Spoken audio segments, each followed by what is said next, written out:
Okay, this is my review of ROH's 13th anniversary show from Las Vegas. This was a really, really good show up until the main event. The whole atmosphere, the whole vibe, everything was just going really well. You know, ROH had a lot of depth and a lot of talent on this show. We got some nice surprises as well. So everything just went really, really good. And then the main event happened, and it really left a sour taste in people's mouths. But we'll get to that. I was kind of apprehensive about it being in Las Vegas because I remember the only other time they were in Vegas for a show was Survival of the Fittest 2007. That was when Chris Hero won. I actually liked that show, but the venue was pretty rinky-dink and just really crappy in retrospect, and they didn't have a really good turnout as far as the attendance goes. Here it was a totally different story. I don't really think ROH talent really drew for this show. I think more of the selling point to get people to attend the show and order the show was, you know, AJ Styles, the Young Bucks, the New Japan talent, along with the, Alberto Del Rio. I think all those things in combination. You just had so many supporting players in addition to the ROH talent. It just made this feel like a super card. You know, this was definitely a stacked show. This was more stacked than the other two ROH pay-per-views so far. So I think a lot of people were excited about the actual card. I just wish ROH could have done a better job of promoting the show on YouTube. They just need to do a better job of utilizing YouTube to promote these shows, because I just think YouTube is still a very, very deadly weapon in regards to hype and promotion. So there we go with that. So first match of the night, we had Matt Sydal versus Cedric Alexander. And this wasn't just your typical, it was a good opener to warm up the crowd. It wasn't just that. This was really, really good. I could see this making someone's list for top 25 ROH matches of the year. Matt Sydal, his return to the Indies kind of got off to a slow start. His Battle of Los Angeles matches were kind of overshadowed by some of the other guys. But he had a great match at Black Hole Sun, the last PWG show, against the Young Bucks. And, he's on a roll right now, because I thought he looked amazing here. I don't know what happened in the WWE, but him and Cedric Alexander had an incredible match.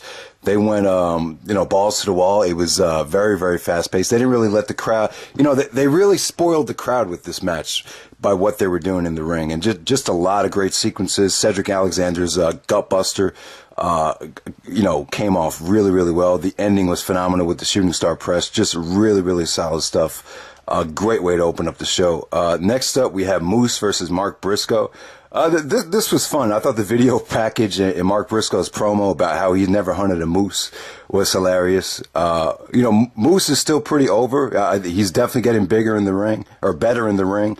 The guy is a hell of an athlete. I didn't know this, but he actually blocked for Tom Brady. So that says a lot right there. He's definitely a great athlete who's trying to learn the trade. He's got great supporting players on his side, like Veda Scott, the ultra sexy Veda Scott, and the guy Holloway, who Steve Carino pointed out is a combination of Steve Urkel and Spike Lee. So he definitely has a lot of great managers to help him out as far as personality goes. But he's got a great look, and he's a hell of an athlete. Let's just see if he can improve. Him and Mark Briscoe, it was short and it was fun. I really had no issue with it. Next up, we had Karl Anderson, who was by himself because Doc Gallows, I think his flight, we kind of had somewhat of a storm on the East Coast, so his flight got canceled. So Karl Anderson was just by himself. He took on the addiction of Christopher Daniels and Frankie Kazarian, and also was Mike Bennett and Matt Taven of the Kingdom were also involved in this match. This was a triple threat tag match. And this was good. It really left the crowd wanting more. The addiction looked great here. A lot of great double team maneuvers from them. Karl Anderson, the guy definitely brought it in this match. Bennett and Taven got a lot of heat. They started doing a lot of, Hardy Boy impersonations, which got them a ton of heat. But overall, this was a very, very enjoyable match that left the crowd wanting more. Next up, we have Roderick Strong versus BJ Whitmer. Once again, another excellent video package. It's kind of weird. If you watch the video package, Roderick kind of came off like more of the heel, but he's actually a babyface right now in ROH, and he's a heel in PWG. So I can see how this could be kind of confusing. Roderick is, in my opinion, I haven't seen a lot of great AJ style stuff in New Japan yet, so I haven't seen AJ in this total rebirth, wrestler of the year that we're seeing from AJ Styles right now. But I would say that, you know, the two best wrestlers in ROH from what I've seen this year have been Roderick Strong and Kyle O'Reilly. And, you know, I know some people don't like Roderick Strong personality-wise, but, you know, the guy is a fucking great worker, man. He's incredible in the ring. And him and, you know, BJ Whitmer kind of brought some Kevin Nash to this show. Like a lot of the, like when he was on the offensive end, a lot of the crowd were kind of getting anxious. You know, they were kind of saying, you know, do something. You know, the crowd was definitely getting under his skin. You know, he's definitely not what he used to be. He's definitely gone through some injuries, and he's getting up there in age. I think he's in his late 30s right now. But Roderick busted his ass and really got a good match out of BJ Whitmer. I thought it was enjoyable. This whole decade thing with Roderick Strong. It looks like Roderick should move on to bigger and better things. I'd love to see Roderick Strong versus Jay Briscoe for the ROH title. And hopefully Roderick works with AJ, Joe, and, you know, all those guys in the future. So, yeah, I'm really impressed with Roderick Strong's PWG title win. He's the PWG champion right now. If you haven't seen Black Cole's Son, the last PWG show from 2014, definitely check that out. It's a show of the year contender. Awesome stuff. Next up, we have Maria versus ODB. You know, I was okay with this. They booked this right in the middle of the card to give people kind of a break so we could kind of cool down a little bit. You know, Maria is still really, really hot. She's great eye candy. They told a pretty good, this is a pretty good segment with her faking the pregnancy. And, you know, Mike Bennett came out and took a cheap shot at ODB. And Mark Briscoe got involved to help ODB out. So there was a little bit of overbooking here, which I think helped to the story. But at the same time, you know, I just hope this doesn't become a habit for Ring of Honor to bring in, you know, ODB, Angelina Love, and try to remake this the TNA Knockouts division, because I was not a big fan of the TNA Knockouts.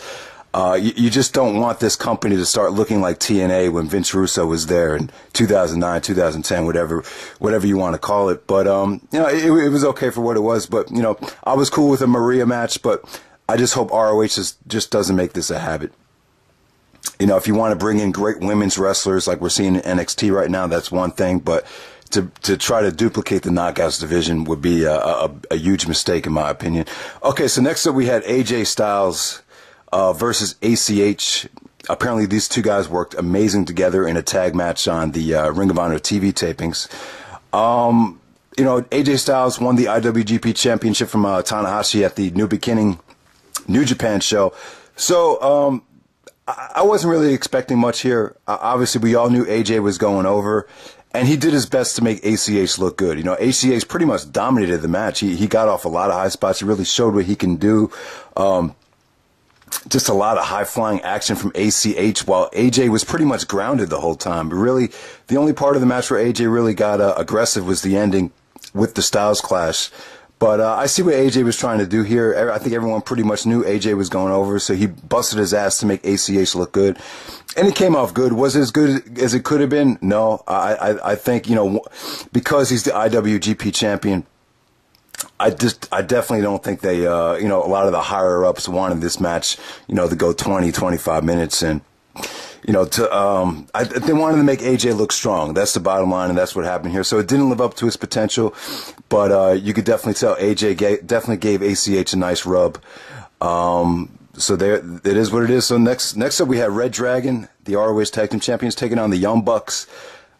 A lot of you guys know they put on the match of the year in ROH at the New Japan show last year, which was amazing. They had another great match at All-Star Extravaganza, but we've never seen them on pay-per-view, so that was the selling point here. And, you know, was it as good as the War of the Worlds match? It's debatable. I don't think it quite was, but it was pretty much almost on that same level. I mean, the crowd was amazing here. They loved this.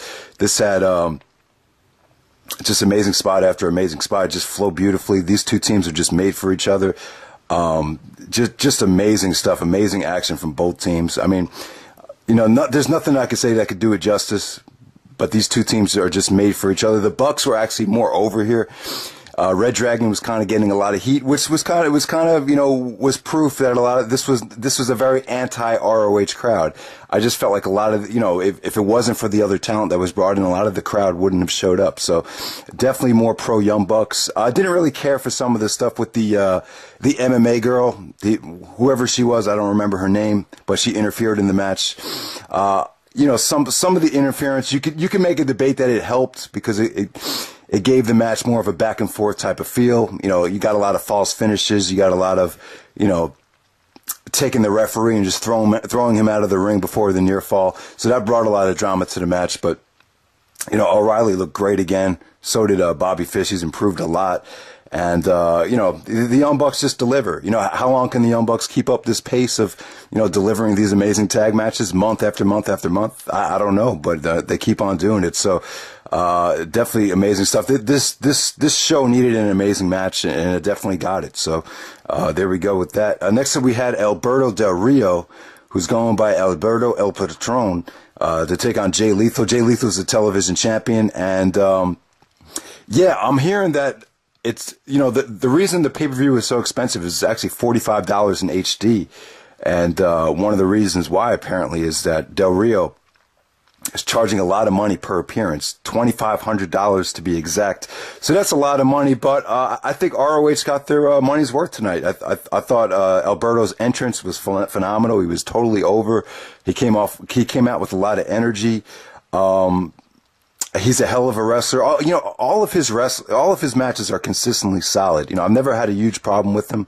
You know, none of his WWE stuff was just like amazing or jaw dropping, but you know, he consistently has these 3.5 to 3 3/4 star, you know, technical matches that just they're just really solid. You know, he pulled off a lot of great submissions here, a lot of innovative, you know, holds from Alberto. This was the biggest win Jay Lethal's had since he beat Kurt Angle in 2007 at No Surrender for the X Division title. So a huge win for Lethal, definitely his biggest win in about 7 to 10 years. So yeah, man, Lethal definitely needed this victory, and he looked good. You know, I just think, you know, Lethal beating someone like Alberto definitely gives credibility to the television championship, and the finish came off great. You know, Truth Martini interfered a lot, so Alberto definitely, you know, they tried to make Alberto look strong.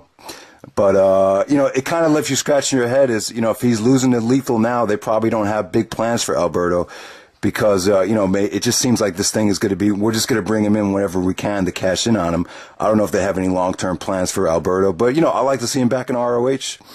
You know, definitely would. So we'll see what goes from there. All right, so now this show definitely takes a turn. You know, a fatal four-way match, it seemed very, very random. There wasn't a lot of good build-up for this match that was promoted on the ROH channel. I mean, I don't. It's just a weird mix. It's a, you know, besides Jay Briscoe, you could pretty much classify this as a big man match. The match definitely had its positives. There was a lot of crazy spots.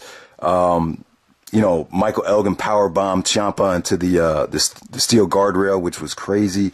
You know, Michael Elgin did a J driller to Jay Briscoe through the table, which got a huge holy shit chant. There was just a lot of high-powered offense and a lot of great big men work from all these guys. The match just didn't flow very well. There was a lot of crappy overbooking. There was these 3 guys in masks in the crowd that interfered. You know, it felt very, very TNA-esque. There was definitely a somewhat of a TNA feel throughout the show that sort of made it a turnoff for some people. So I definitely think that hurt the show. But, you know, leave that stuff to the, you know, the TNA and Jakara, that type of stuff. I just didn't think it belonged here. You know, it just sucks because now that you have all this great talent back in ROH, from TNA, you're just kind of skeptical. Are they going to start booking it like it's TNA again? You know, it just felt like a Vince Russo booked match. You know, you know, this could have been good. It could have been good. You know, I thought Hanson definitely looked impressive, sporadically through the match.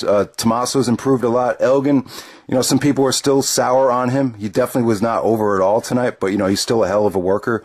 But still, it just, a lot of the interference and a lot of the crappy booking, it just felt very, very chaotic. They just couldn't build any momentum to really propel this match to the next level. I was going to give this 3.5, but the more I think about it, I think it's deserving of a 3 just because of the crappy booking. Like I said, guys, it felt like Vince Russo booked this match. So whoever booked this match should they should evaluate them and really take a hard look into this. You know, this show could have been amazing if this main event had just delivered. You know, all this show needed was a killer main event, and it would have been an awesome show. So that's pretty much it, guys. I really thought Jay Briscoe should have, won in more of a convincing fashion. This way you set up Jay Briscoe, Samoa Joe. It looks like they're going with Briscoe versus Samoa Joe at Supercard of Honor. One of the other great things about the show was Samoa Joe's return. He came out right before the main event. He didn't shoot on TNA like some people were expecting, but I thought Joe, he seemed like he had a lot of passion. He seemed like he was happy to be back in ROH. I love the way he put ROH over.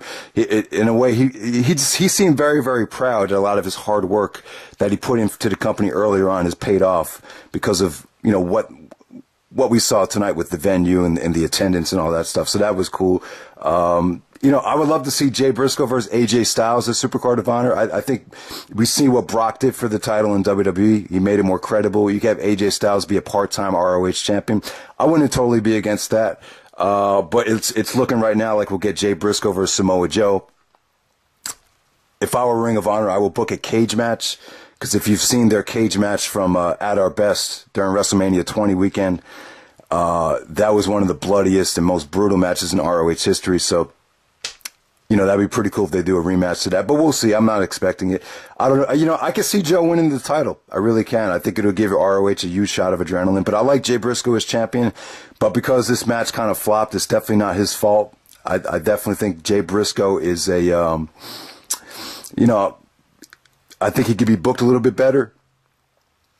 But I definitely think he's a good face for ROH right now. Adam Cole, I feel bad. He injured himself at Final Battle. He hurt his shoulder. He needed to get shoulder surgery. So, the big thank you to Adam Cole for his run in ROH. I know I have mixed feelings about that. But, yeah, man, overall, this show was really, really good up until the main event. Let me know what you guys think, and I'll see you guys later. All right.